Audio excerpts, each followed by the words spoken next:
welcome back to another episode of Jessica's Closet of Curiosities. It is not getting any easier to say that. I think a rebranding needs to happen. But in any case, today, I'm going to show you guys this stunning 1950s day dress. And what is a closet of curiosity, you might ask? Well, it's my historical collection of clothing.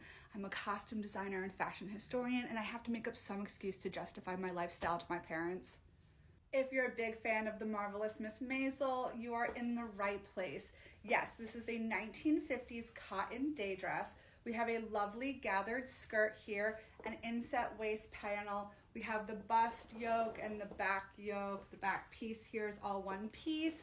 And we have these gorgeous little sleeves. And I love the velvet bow detail, the velvet trim that is kind of coming off on the sleeve, and the buttons in the front. I haven't had an opportunity yet to restore this dress to her full beauty, but she is washed, she is clean, and she is so pretty. What I particularly love about this dress is that it is a homemade dress. That means that someone made this using a sewing pattern. This is not a department store dress. This is not a dress that was made in an atelier and has like a label on it, because there is no label. And from what I can tell, this would have been a bit more of a casual dress for someone. And I thought that the way the seamstress handled the fullness of the skirt was a really great idea. There's no lining in it. It's all just the cotton, and it's all one layer. But underneath, to give it a little bit of body, there is this tulle nylon netting. I'd say nylon because it has a nice drape to it and a nice feel. It's not crunchy at all. And that gives just a little bit of body to the dress.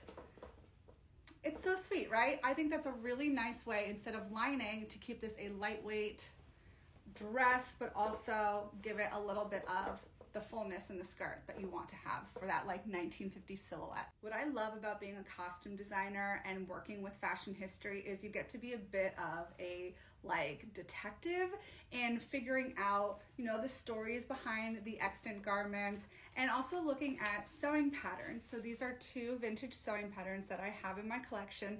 And what I love about this one in particular, so we have this one for like the shape of the sleeves and the back yoke, the skirt, the fullness, so perhaps a petticoat could have been worn underneath this. There certainly is enough fabric here for that. But I love this one because you can also see the fabric.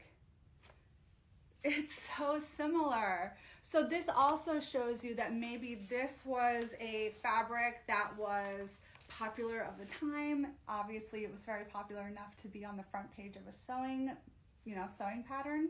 And the fun thing about vintage sewing patterns is that they were sold for literal pennies or given away for free by fabric companies to encourage the at-home sewer to make garments using their fabrics. So I kind of like to think that that ties in with this dress's story. Who has finished Maisel? Can we all talk about it, please? Oh my God, the costumes. So that kind of little fashion history right there is a good enough little bit of board research to bring to a design meeting. If Midge wouldn't wear this, the color's not right for her, but this is certainly a fun dress that a background actor could have worn on set.